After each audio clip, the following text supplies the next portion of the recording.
because we don't have 2 hours, is mind and matter. You can't have one without the other. And I think this is a very good place to start out as a first session. And perhaps they'll invite me back for the next 2 sessions at some future date. I'd love to do it.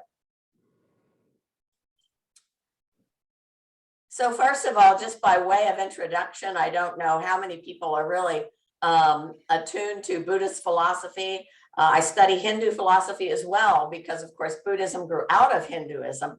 So I always think it's important not just to study this thing, but study what came before it, so that you kind of get a bit of the history of the philosophy, of the theology. And the Buddha became enlightened after a long search. He was a prince and decided to leave his father and his princely home and leave the kingdom, and his wife and son, by the way, and went out into the world to see why there was suffering and death. As you know from the title of my new book, The Illusion of Life and Death, I explore that more in depth in that book. But he was disturbed by the idea that suffering and death existed in the world. He was with a group of 5 ascetics, and they kept giving up more and more their material possessions. It's said that the Buddha was at one time down to eating 1 grain of rice a day. And he became so discouraged that he never could discover how the world existed and why there is suffering and death. So he sat down under a Bodhi tree, and when he just gave up trying to find the answer, he became enlightened. So you can say that trying gets in the way of enlightenment. And what he discovered was a lot of the same kinds of principles that you find in the Hindu tradition, and as well as quantum physics. I discovered this when I started studying the Secret Doctrine, and I started reading that, and I'm going, okay, well, this sounds a lot like Buddhism, and then this sounds interesting. There's some science in here. Of course, you know, the synthesis of science, religion, and spiritual traditions, and philosophy. So then I began studying science books, and the first book that was thrown in my way at a bookstore was called Bridging Science and Spirit by several science people that wrote this book. And I'm like, okay, now I get it. That started me off on this path to studying quantum physics, to learn what is life, what is death, how does the phenomenal world exist? Why do we see everything that we see and experience everything we experience? Plato's Shadows on the Cave Wall from the Republic tells us something. One thing, we do not know reality, only the shadows of reality. We do not know how things really exist, because everything we experience and see and hear has to do with the senses and the materiality of things. What we see are not reality, but the shadows on the cave wall. We just see the shadows of things. We don't see this realer reality, which is a reality that cannot be detected by the senses. And so when the prisoners who saw the shadows on the cave wall mistook that for reality, we can sort of relate to that, because everything we see out here in the phenomenal world are mere shadows, and that it's not the reality that we need to experience in order to grow spiritually. So what is mind? We're going to talk a lot about mind, because mind is often mistaken for a lot of things. I still see that in many writings, scientists will make mind and brain synonymous with one another. But mind is really a creative, conscious energy that is intrinsic to all living things.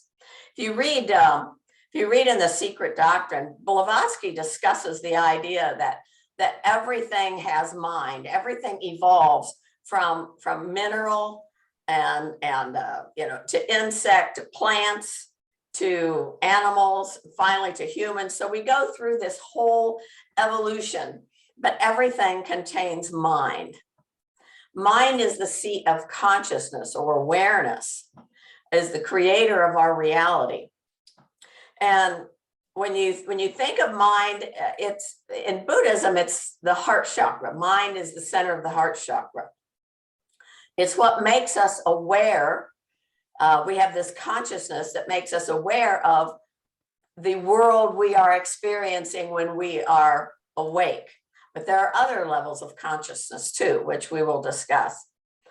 Mind can also be thought of as the soul. And when I was a kid growing up in mainstream Christianity, Protestantism, they talked about soul all the time. Oh, when you die, your soul goes to heaven. And I'm like, but what is the soul? What goes? Where does it go? What does it mean it goes to heaven? So when I discovered that the Greek word for soul is psyche, it has to do with all things mental. It's the word we use for psychologists, psychiatrists, and that sort of thing. So you can think of mind as being what maybe some in the Christian world would call the soul. Mind is a creative process, not a thing. And so therefore it is not synonymous with the brain. It can't be held within a structure such as the brain.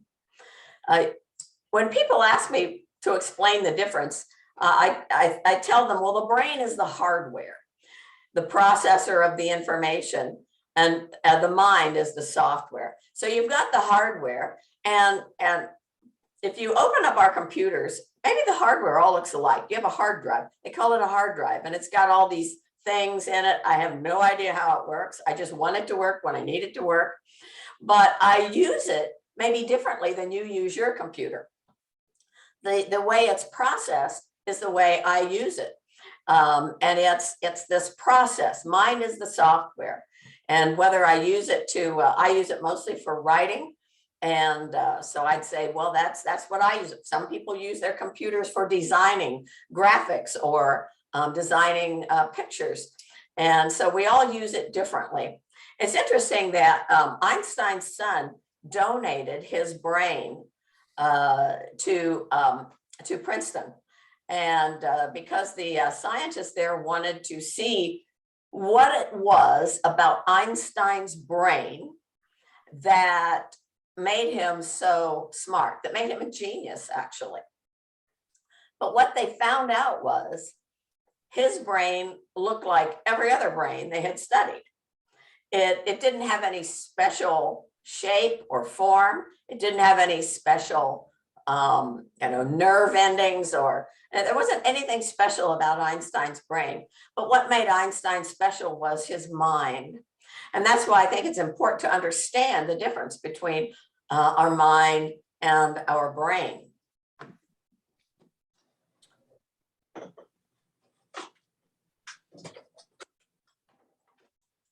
Okay, the three forms of mind. We have the gross mind, or the waking mind. That's the mind most of us use all the time, except when we're sleeping. And it depends on the five senses.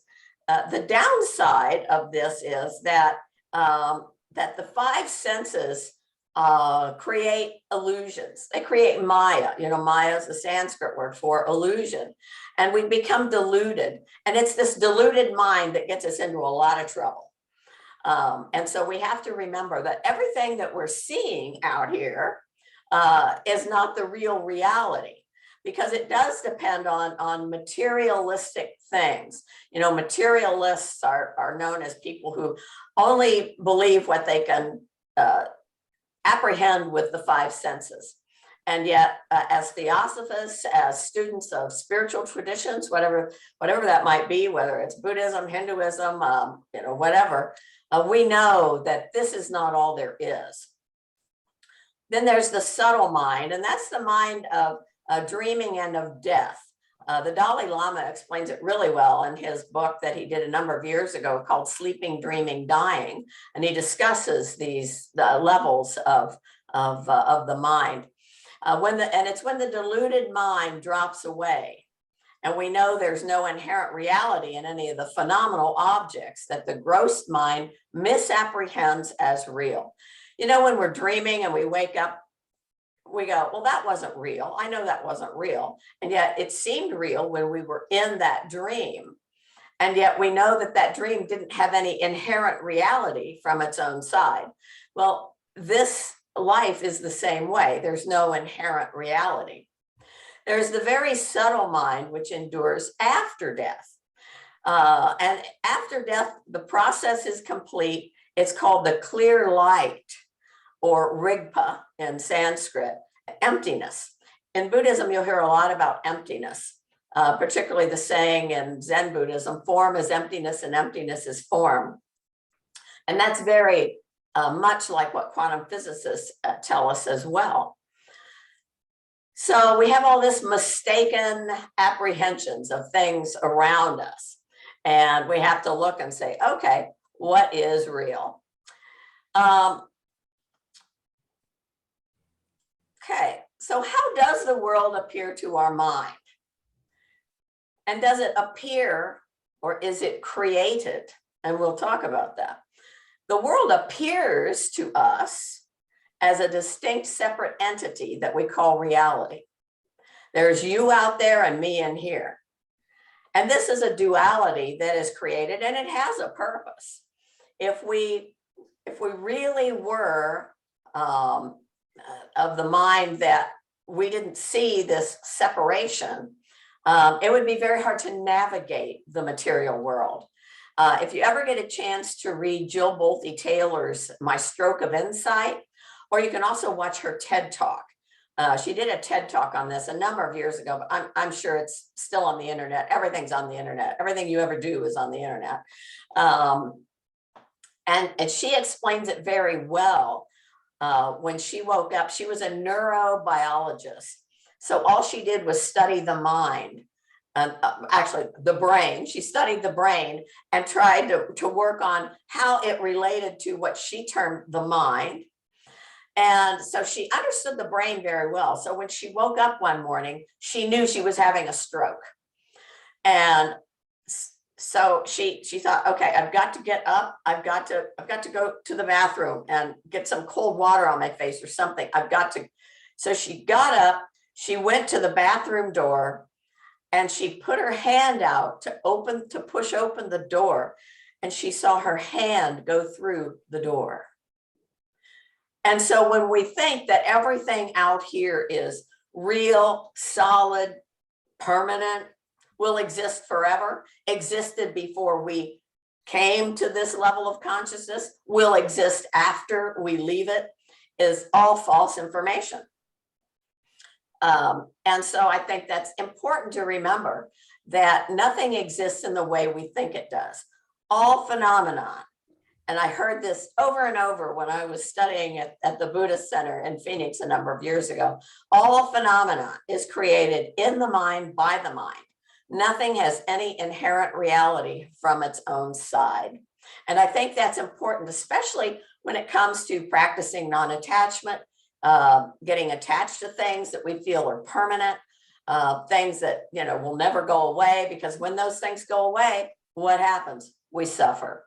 In fact, the Buddha said that all suffering is rooted in the fear of loss, because of this mistaken idea that all things are permanent and inherently real. Bernard D'Espago said, the idea that the universe is made up of objects whose existence is independent of human consciousness is in conflict with quantum mechanics and with facts established by experiment. And as you get into studying quantum physics, it's a very fascinating study. And if you know Buddhism, Hinduism, some of that philosophy, these new books that are being written by quantum physicists who actually are parallel with Buddhist and Hindu philosophy, you'll get it. You'll get it. It's not anything you get right away, but it takes study, it takes practice, but it's very interesting, and you will get it.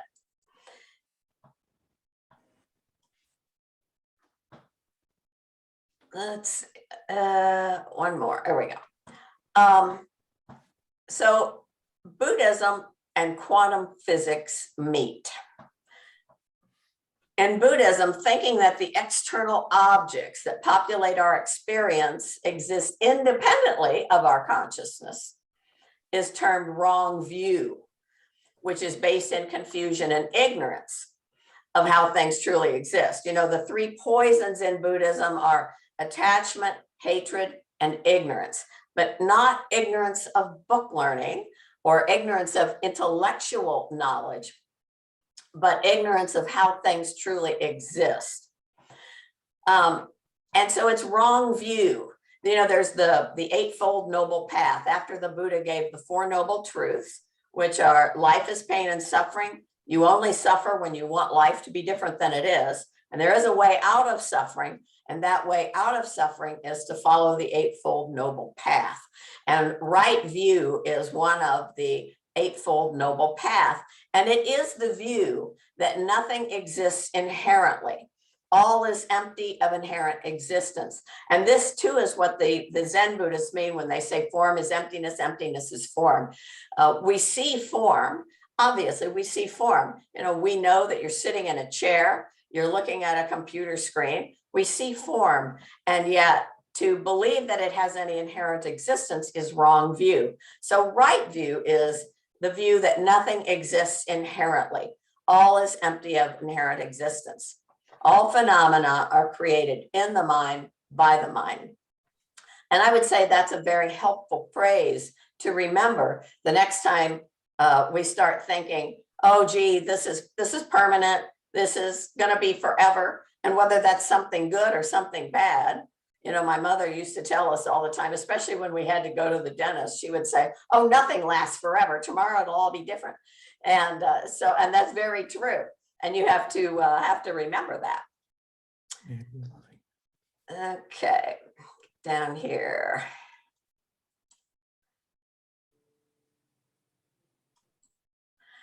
So how does mind create matter? A little book that I can really recommend to you, one of my favorite quantum physicists who makes things very simple, especially for beginners. And he wrote this little book called Mind into Matter. And that's Fred Alan Wolf. He's a physicist, and he wrote this wonderful little book called Mind into Matter. And so when we ask, how does mind create matter? Well, the simple answer is by observation. It's the observer effect. And when you start studying quantum physics, you'll read a lot about the observer effect. And you'll also see a lot about this in the Secret Doctrine. She doesn't call it the observer effect, but it's the same thing, and you'll recognize it when you read it. The observer effect in quantum physics has proven that observing is creating.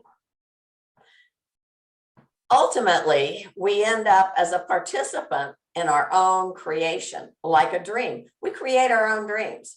I will guarantee you that nobody has the same dream every night as we each do. We all dream different things. And that's kind of like the way the world we create. Everybody creates their own world. We don't have the same views. We don't have the same perceptions as everybody else.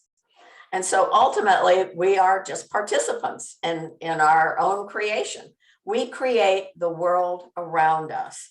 We create how we see it.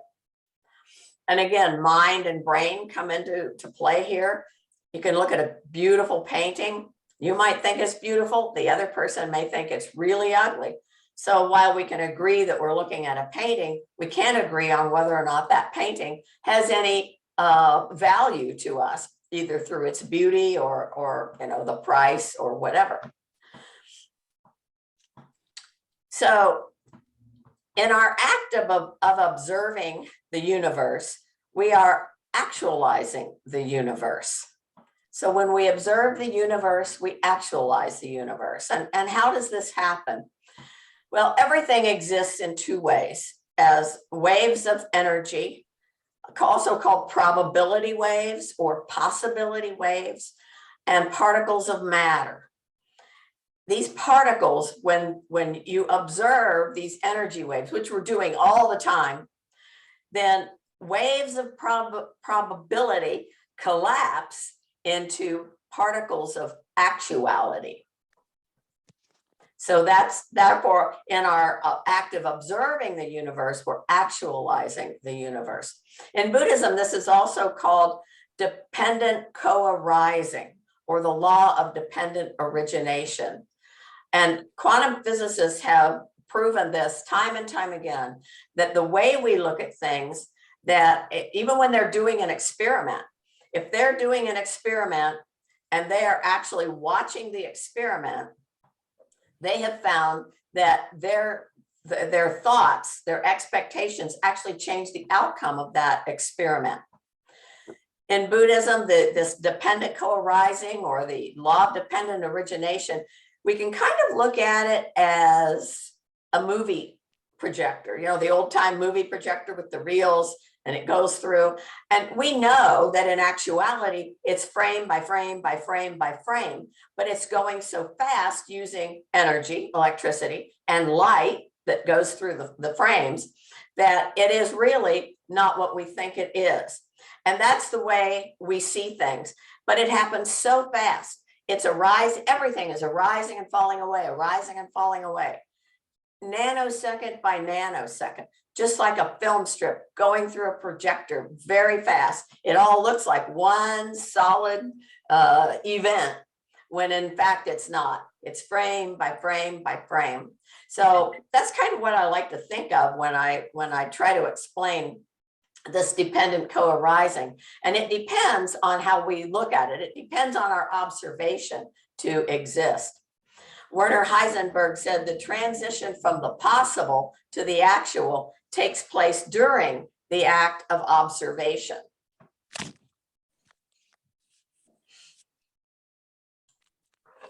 No.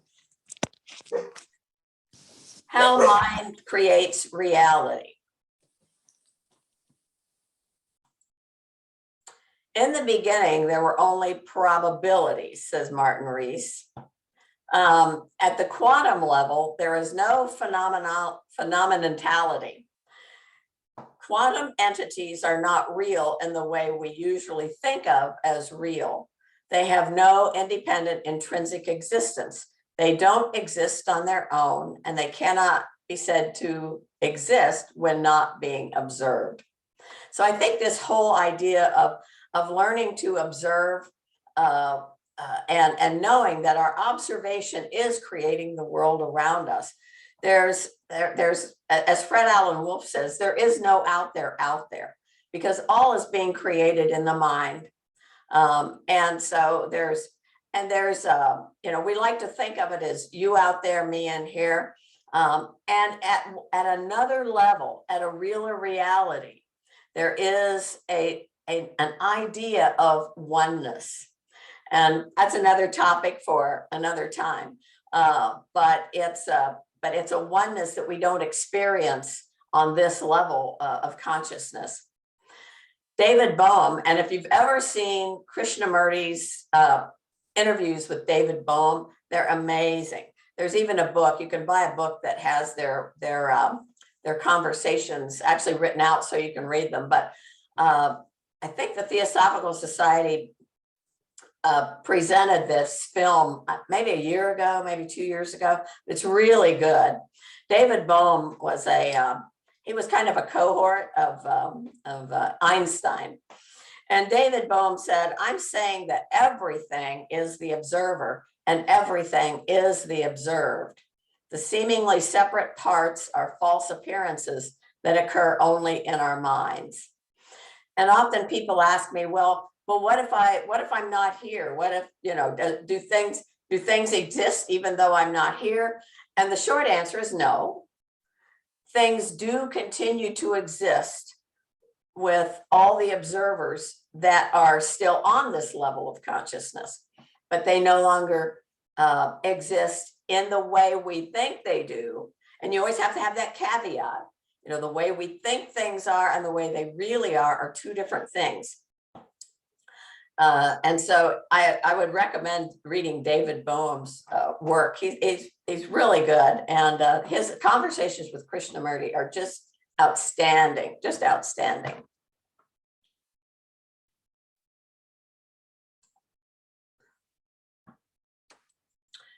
So what is real? Well, Werner Heisenberg, again, says elementary particles are not real. They form a world of potentialities or possibilities rather than one of things or facts. And here again, we get to the idea that everything exists in potentia. Everything exists, even the void is not the void. Blavatsky talks a lot about fohat. That's another topic for another presentation. But fohat, which reminds me a lot of the definition of dark energy, which makes up most of our universe.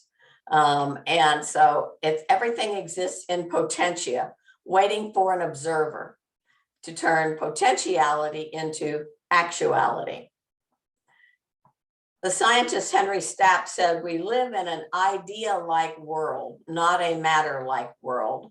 The ultimate nature of the universe is more mind-like than matter-like." And here again, we get back to this idea that mind is the creator of your world. It's the creator of my world. My world is my idea of how things exist. Thoughts are creative. We have to remember that thoughts create everything.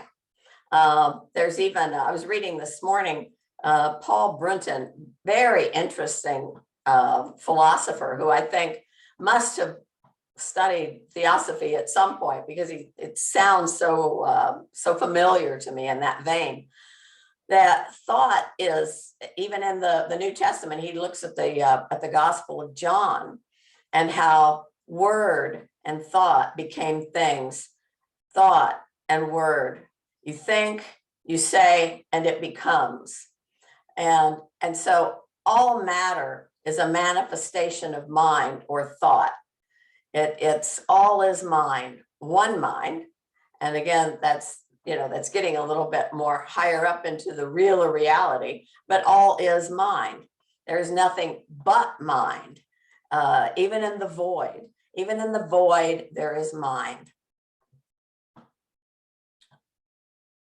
Richard Smoley, in his book, The Dice Game of Shiva, How Consciousness Creates the Universe, which is one of my favorite books, by the way. Nothing is in manifest existence is absolutely a self or other. They are merely matters of perspective. Again, that idea that we all have different perspectives, that nothing is truly self or other. That's a big teaching in Buddhism and Hinduism, that self and other don't exist in the way we think they do, with you out there and me in here. It's merely a matter of perspective. And I think that's important to remember, that it's just perspective. It's how you think. And that's why we have to be so careful in what we think. There's how we, body, speech, and mind. Those are the three things we have to watch: body, speech, and mind. How we think, how we act, what we do in this world, all has an impact. Even our thoughts have an impact on the world around us. So, you think good things, you're going to see good things. I know our teacher at the Buddhist Center one time, we used to have a thing on Sunday morning at 10 o'clock called Prayers for World Peace. And she used to say, "I'm sure many of you came here this morning for Prayers for World Peace thinking that we were going to try to make the whole world peaceful." She said, "No, we're not. We are here to make your mind peaceful. And when your mind is peaceful, the whole world is peaceful." So I think that's important to remember as well.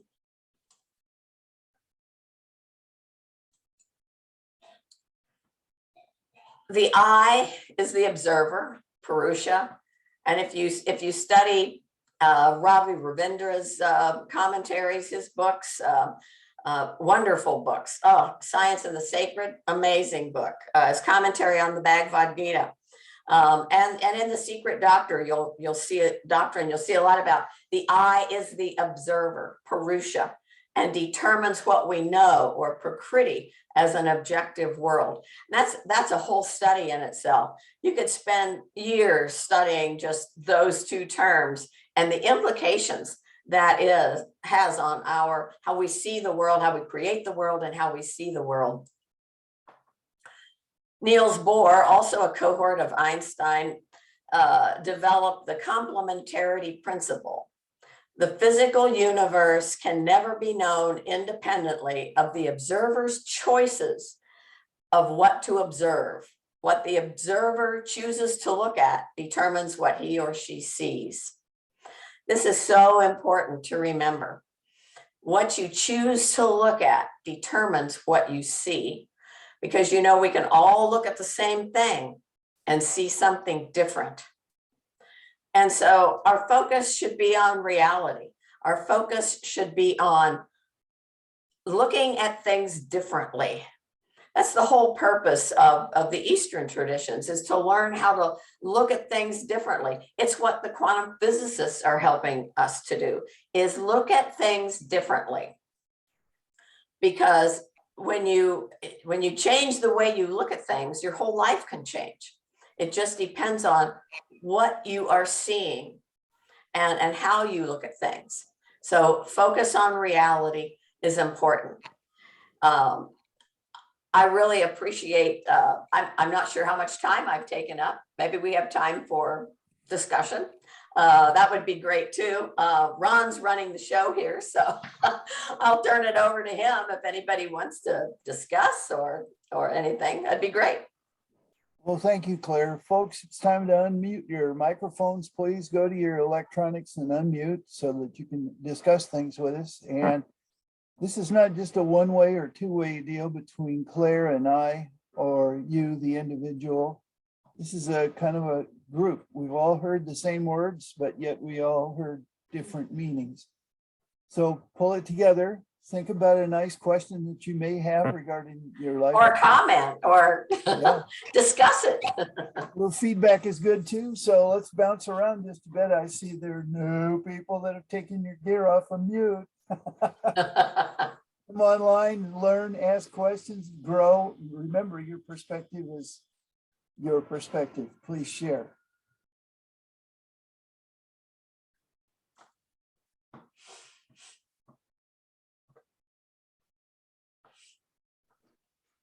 Hi, Claire. This is Beth. Hi, Beth. How are you? Good. I'm great. Thank you so much. I just had a question about what the void was. I hadn't heard that before. You mentioned the void a couple times. Yeah. If Ron would like to send you things, I have a lot of source books, but there's been some new ones written on the void. In fact, I was just reading about the void this morning in Paul Brunton's second volume. The void is not emptiness. I first discovered this when I was studying the Sefer Yetzirah. And the Sefer Yetzirah, or the Book of Creation, talks about when God went to create his creation, it looks empty, but it's not. And so what God had to do was literally dig holes in space. Now, does this sound familiar? Fohat digs holes in space. Can you picture Fohat digging holes in space? Literally performed what in the Kabbalah or in Sefer Yetzirah is Tzimtzum, T-Z-I-M, T-Z-U-M. And this Tzimtzum is literally carving out, making room. The void was so full of, and I say dark energy. I mean, let's use the scientific terms here, and dark energy. It's so full of this dark energy, and we know that energy is part of matter. So is the void full of matter? Yeah, I mean, sounds good to me, but I guess someday we'll find out. So the void is not really emptiness. The void is a no thingness, because things, it exists, but things don't exist in actuality. They're just in potentiality at that point. And so the void contains what is needed for creation. The void is full. And so it's kind of interesting to think of it that way when you think of void. I can send Ron a couple of books that I've read recently on the void. One of them's really good. It's a little book, but it's a brand new one. It's about the void, and it's by a scientist, so that you might find interesting. That would be helpful. Thank you, Claire. Beth, very excellent answer. There are some other applications on the understanding and discovery of the dark spots or the empty spots, in that there are entire universes out there that are tucked away in these full hot holes. And there is another part about it that goes to a very wonderful thing, that all the dark spots are filled with legions of angels who are in the process of their own personal growth and development to further attainment, so they're finished with their current evolutionary binds to the past, and they're liberated toward the next steps. So the void is a kind of a cool deal, and you can lose lifetimes in there exploring around, banging on doors, trying to get new knowledge. Remember that the knowledge that we bring to you each week with great speakers like Claire here and the ones that we've had in the past here in Portland, I'm confident that the future ones are going to bring to you, are just little teeny threads, real silk strands that are going to catch you up with your own personal potential. Every single one of us that are on this call, this Zoom call has 14 participants. All of you are vastly different in your progress. So that this thing about the void at this particular time in your discovery and awareness is going to be different from many, many other ideas and concepts that you may discover over just a cup of tea with another friend sometime when you ask the question, have you ever heard of the void? Depends on what corner of the science fiction library they're in. There may be some pretty exotic answers, but the real deal is it all depends on you. You're the one that puts the index and the depth of the glossary and breadth of your ability to cite your new books or the ones that you've used as your foundational steps. We're all different. We're all at different processes of understanding and being able to understand. So please realize it's not a perfect answer here. And Claire, I really admire you for that answer. And as I like to tell people, the questions are always more important than the answers, because if we look to each other for the answers, we're not going to get very far. But we can at least maybe pique somebody's mind and make them a little more curious, or make them want to read a little more or something. Yeah. So another thing is, watch out for those little books. Yeah. Little books are the ones that have high-powered stuff. Coleman, you're up. Hey, my name is Coleman. It's the first time I'm at any Theosophical Society meeting, and so I'm happy to be here. Thank you, and welcome. I'm very happy to be here. I've been seeing a lot of, as I've been trying to, as my body gravitated towards things like the Book of Changes, and then just other, what am I trying to say here? As I started seeing in the Book of Changes and the I Ching, some of the illustrations by Richard Wilhelm on like the Buddha or the Bodhisattva or whatever it was, the enlightened being, and how he kind of like passed knowledge on to 5 others, and then it kind of distilled into this, kind of like moved through multiple ranks. I was kind of getting these images as I was moving through the beginning of my spiritual journey. And now it's to the point where I'm seeing, even though I'm not very well versed in Eastern philosophy or even Christianity, I'm seeing a ton of quantum physics type. I'm seeing a lot of quantum entanglement over Zoom. I'm seeing a lot of quantum action going on in group settings and conversations, like a voice is hovering over the group and speaking through everyone.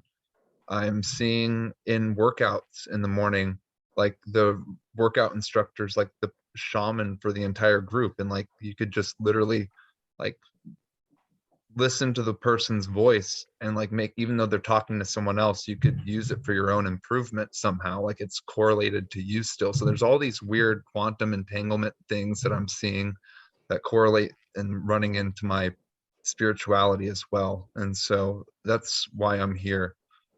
So Don't be afraid of it. It's here for a reason, and you're getting exposed to things that'll help in your future development.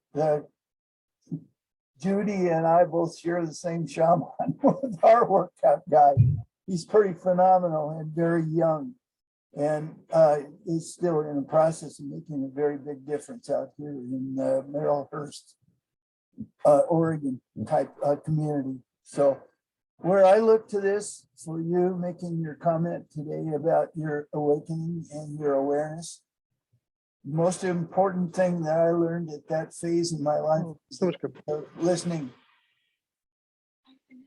Pay attention.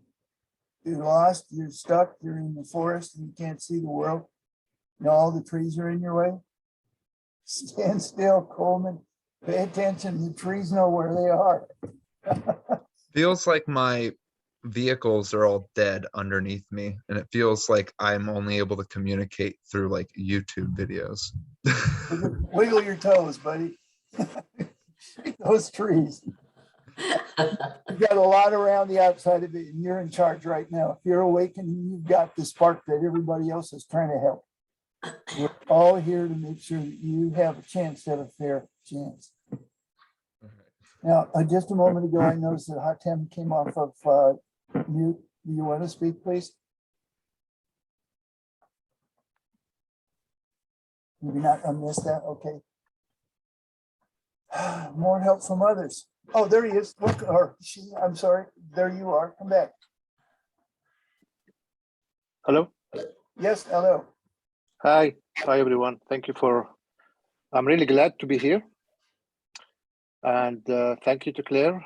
I'm really find myself in this path of try to understand myself, try to understand the reality outside, try to read about, so my background is engineering. I know a little bit about quantums, and I have a different background, different beliefs and things, and I like really to prove and to understand my beliefs and change them to the best thing. So in short, I was really start reading the David Bohm books, and they have other books about conscience, about especially the physics that will prove the reality. So for example,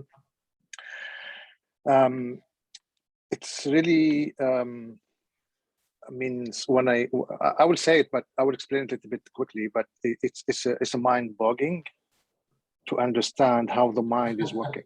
It's really, for me, it's something magic. It's a magic. No, it's a magic. So what's happened, maybe you can, so we're going to quickly explain, because for me, really, it's something big. It's everything we get to our brain is information. So we see what we see, but this information is transferred into electrical signal after the eye. So the image which we see is get into the eye, and then it's transformed to the electrical signal. So the electrical signal is information only. That information is going to the brain. Okay, then we listen, and actually there is no sound outside. There is only like the pressure, you know, the air pressure. If you look to the amplifier, sound amplifier, you see that vibrating. So what it's doing actually is doing vibration. Air pressure is going to the air, to the ear, and from there it is transferred to electrical signal. So there is a disconnect. There is something that is, we send information only. So we send the image, which is image, and then we send the sound, and then suddenly something happened in the brain. And then suddenly the picture that we see now is coming in front of us. So what I'm trying to say is the image we see in front of us right now is actually is an image of the existing, what is outside. outside exists. As you said, there's a chair, there's a computer, there is mouse, there is ball, had a shape.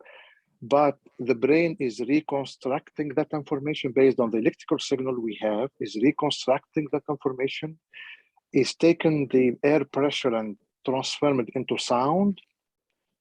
And then this picture suddenly gets projected somewhere. Like you put a camera and then a cable to the TV. So the camera is the eye, is taking that picture and then transferred it to electrical signal. So there is no image on the electrical signal, there's only information. And then suddenly the TV is recreating that image, you see it, but our brain is black inside. If we open our head inside and see the brain, there is no image, there's no TV. So really where this image is projected, and this is really is something, so I don't like to take much time, but this is what I'm really at this stage of thinking and trying to understand this process of mind. Thank you. Thank you. Do you have any comments on that vibrations and sounds and frequencies about the way the world manifests itself here in this dimension? Well, I think we've all heard a lot about vibratory energy, and yeah, vibration is what, vibrations are energies. I can't say that I've done a lot of, I've read a lot about it in books that I've read, but it hasn't like really caught me, and, but I like Hatim's example. That's a good example.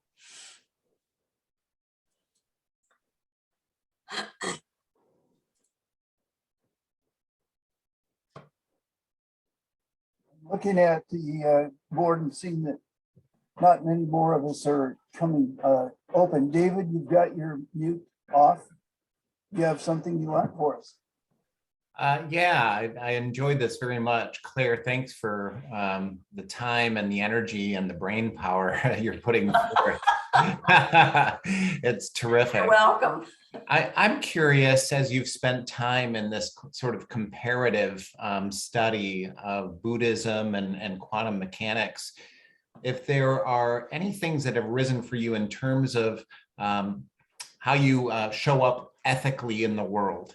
As you've thought about this, how you might show up in this sort of diluted reality that we're in, and if you make different ethical choices based on some of this work that you've done. Well, that's a biggie. I guess I can't really pinpoint any one thing. I've learned a lot. Theosophy, and I started studying Buddhism, and then Theosophy suddenly got into my consciousness, and then I started looking then at the science, because I love Blavatsky's use of scientists of her days. In fact, I've looked up every name of a scientist that she refers to see, well, what did they do? What did they say? And I guess it hasn't. I guess the thing I really take away is watching our body, speech, and mind, what we do, what we say, what we think. Pema Chodron always, years ago, I read one of her books, and she says, about every 2 minutes, ask yourself, how is my mind behaving? So I try that once in a while. Sometimes I find myself getting pulled off a center, and I'm like, and I thought, okay, how is my mind behaving? Not very well at the moment. So, but it's, but I think realizing the things that have helped me most in my day-to-day life are the practices of non-attachment, of the idea that there's a new book coming out by, and I can't remember his name, and that's not a good thing, but it's called Nothing to Lose. And it's about non-attachment. If nothing inherently exists, why are you getting attached to it? Kind of an idea. And I think that has helped me. Non-attachment, especially if you look at my book, The Illusion of Life and Death, there's a lot of throughout the book is stories about my significant other who was diagnosed with esophageal cancer and his 18-month journey. And what a great experience it was for me. And I think that really forced me to put non-attachment into practice, as well as always remembering death. Death is right here. And one of the sayings in Buddhism is always remember death. It helps you have a better life. And it also helps you to learn to die well, which is what the book is about, is learning to live well and learning to die well. And not being afraid. If you're afraid to die, you're not going to be living your best life. And I think, that's important. It's all important too. And everybody takes away different things from it because everybody's interested in different things. There's so many people that think I'm nuts. I mean, what can I say? You study what?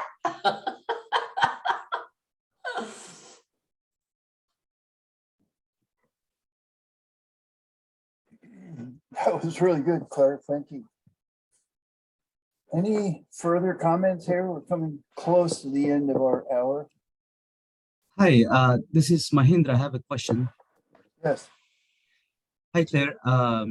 Thank you for the presentation. I really enjoyed it. You're welcome. I have a question. I'm looking at this last slide here. And then I also heard you mention Krishnamurti and David Bohm. So Krishnamurti says we should try to have choiceless awareness of what is and observe without the observer, because, so the observation should be in such a way that, there's no observer. That way, you're looking at the reality as it is instead of having your own. But then over here in the slide, the last slide, it says, according to complementary principle, the physical universe can never be known independently of the observer. Yeah. So what's the difference between what Krishnamurti was trying to say versus Neil Bohr's principle? Well, I think, Krishnamurti and David Bohm had some different outlooks on this. And Krishnamurti was he was really funny. Sometimes I read his stuff and it sounds like he's like almost, if he could, he would yell at people for things. I mean, it's like, really, it's like when somebody asked him if he believed in reincarnation, and instead of answering, he said, and about your next life, he said, you don't even know anything about this life. Why are you worried about the next one? Why are you worried about death? You don't even know anything about life. Quit worrying about death. He was just very straightforward. I don't know that Krishnamurti totally agreed with Bohm on a lot of things. As I've read the book, I watched the documentary, and as I've read the book, I sometimes think, the fact that they enjoyed each other so much was that they played off of each other so well. But I don't know that I can really answer your question per se. You know what I mean? Okay. Yeah, that's totally fine. Thank you, Claire. Thank you, Mahendra.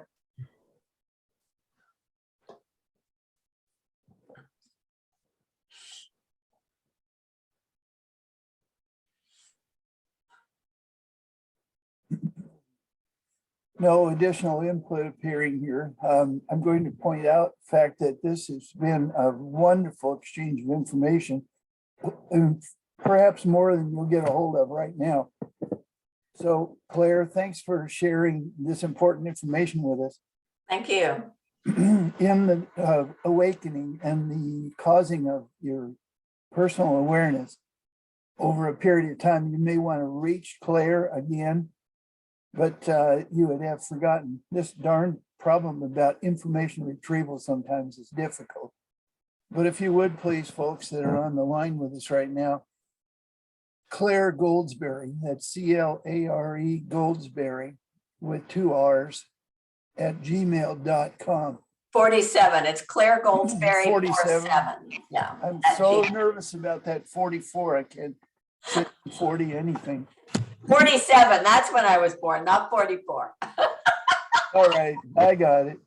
We're gonna have more fun with this yet in our future conferences here in Portland. Claire, 47 is a good year. And then the other part about this is with your business of wanting to get more information about Claire, and you want to go back and see something she may have said, in about 1 hour, I'll have this posted on our website in a YouTube format. You'll be able to go ahead and click into our portland.theosophical.org. Just click on, and that link will take you to a place where you'll be able to view her recording later this afternoon. So I've got that for you. That's the good stuff. The other part about it, in your future search, you've got David Bruce is going to come back to us here at the end of the month. I'll send out an advertisement here in just a few minutes after I get finished with posting Claire's work. And his David Bruce work is going to be on knowledge and wisdom. You know that you can go and learn, but you don't get wisdom until you actually do. So David's going to talk to us about learning and doing and some good hints that he's picked up over the years. He's our national secretary. He's in charge of all of our public programs, and I trust him as a very, very good point of resource for us to be able to pick up. So with that, I'm thanking every single one of you for being here right now. And I really do appreciate you being here. Thanks, folks from Arizona. You're welcome back to Portland anytime. If you want to be on our mailing list, please advise us on portland.theosophical.org, and we'll loop you into our emails. You'll be able to keep track of our Sunday presentations. Wonderful presentation. Oh, Claire, David wants to know how to get your new book, please. The book has just been released to your favorite bookseller. I'm going to try to find out if Quest Books is carrying it. Yeah. I'm sure they might. I don't know if you knew about it, David, or not, but I think Quest Books will probably carry it. But your favorite bookseller, independent ones, Amazon, always support your independent booksellers, and it is available. And I appreciate your support in purchasing it. All righty. And then this knowledge and wisdom thing is going to be up here at the last one, Sunday in the month. We are looking at the 23rd of this month. Thank you, everyone, very much. I'll send out both advices here a little bit later this afternoon. Thank you. Thank you. Here, yep. You're awesome. What a good show.